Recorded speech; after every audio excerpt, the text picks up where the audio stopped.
নিজে যখন ক্যামেরার সামনে প্রথম দিন দাঁড়িয়েছিলেন তখনকার এক্সপিরিয়েন্স কি? প্রথম দিনের এক্সপিরিয়েন্সটা আসলে অনেক ডিফারেন্ট ছিল। প্রথম দিনই শুটিং ছিল হচ্ছে এমব্রেসিং একটা সিকোয়েন্সের। তো আমারও প্রথম ছিল, আমার যে হিরোইন ছিল ইরিন, ওরও প্রথম ছিল। ইরিন মৌসুমী আপুর ছোট বোন। মৌসুমী ম্যাডামের ছোট বোন।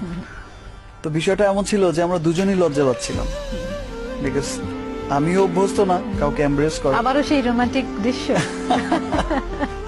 আচ্ছা, তো আমিও অনেক লাজুক ছিলাম, ইরিনও অনেক লাজুক ছিল। তো আমরা যতবারই দৌড়ে দুজন দুজনের কাছে আসি, এসে আর হয় না কাট ইট কি হলো বাবা, আচ্ছা আবার। আচ্ছা, তো এরকম অনেকক্ষণ চলছে ঘন্টার পর ঘন্টা, শিফট পার হয়ে গেল, নেক্সট শিফট। পরে মৌসুমী আপু আর কি, মৌসুমী ম্যাডাম আসলেন সেটে। তো উনি বিষয়টা দেখলেন, উনি বিষয়টা ইজি করার জন্য উনি এসে বললেন, তোমরা এই ছোট ছোট মানুষ, তোমরা এত কিছু এখনই মনে করে এরকম কি প্রবলেমটা কি তোমাদের? এই তুমি আসো আসো, দৌড়ে আসবা, আমাকে জড়ায় ধরবা। ঠিক আছে। তো দৌড়ে তো এসছি, এসে তো আর জড়ায় তো ধরতে পারি না, ইডিয়েট, এবার জড়ায় ধরো।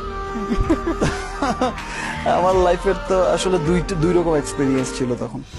এক হচ্ছে জীবনে কোনো মেয়েকে হচ্ছে এমব্রেস করা, আর যে হচ্ছে ছিল আমার হচ্ছে মানে স্বপ্নের মতো একজন মানুষ, মানে আমার স্বপ্নের একজন মানুষ ছিল, ড্রিম গার্ল।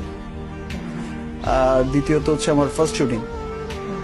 দুটো মিলে ওই অনুভূতি আসলে ব্যক্ত করার মতো না।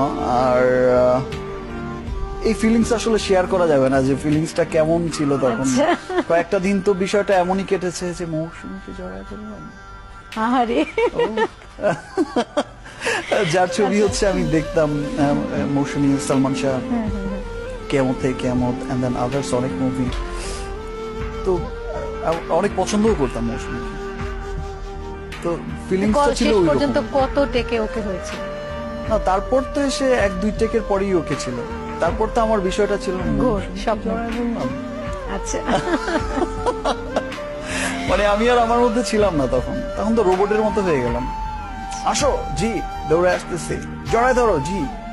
আচ্ছা।